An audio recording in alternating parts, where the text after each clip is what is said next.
morning, students. Another English class. Today we're going to study have to and has to. And what is it? Have to, has to. Is it necessary? Had is the past tense of has and have. And what is the structure to use have to or has to? We're going to write the subject, then have to or has to, and the verb and the complement of the sentence. Has to. Has to is used with third person in the subject.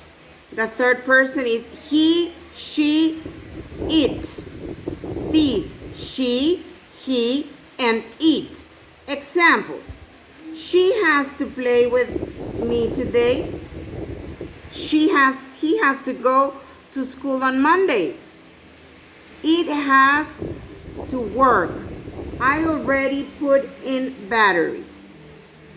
Remember the structure. We're going to use the subject, has to, the main verb, and the complement. The subject, has to, the main verb, and the complement. Have to. We're going to use have to with plural subjects and I.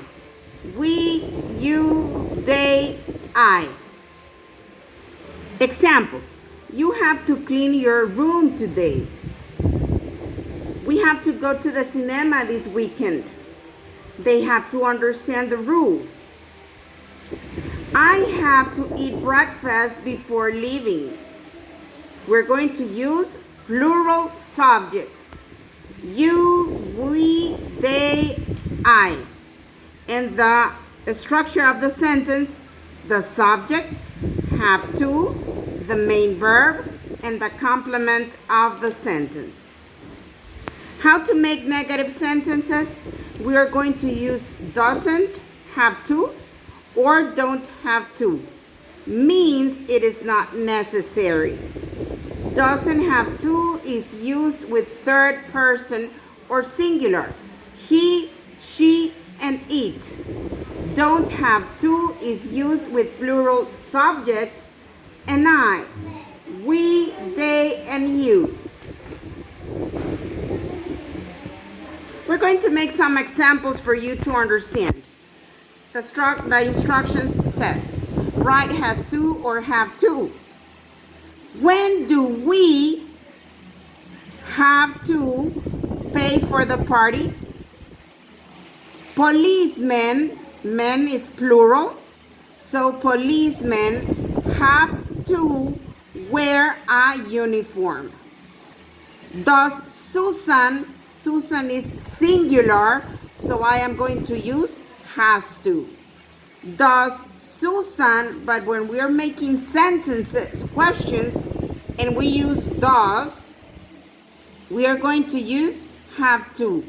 Does Susan have to work long hours? You have to have a visa to come to Canada. A good pizza, that's a singular subject, so I am going to use has to. A good pizza has to taste good. The secretary, I am going to talking about one, so the secretary has to know how to type. Another exercises. Write doesn't have to or don't have to. We don't have to pay. It's free. My daughter, it's singular, and I am going to make it negative, so I am going to use doesn't. My daughter doesn't have to cook because I cook for the whole family. I don't have to get up early on Sundays. I can stay in my bed. We don't have to do our homework next week because there is no school. You don't have to take notes. Everything is online. Thank you for your attention.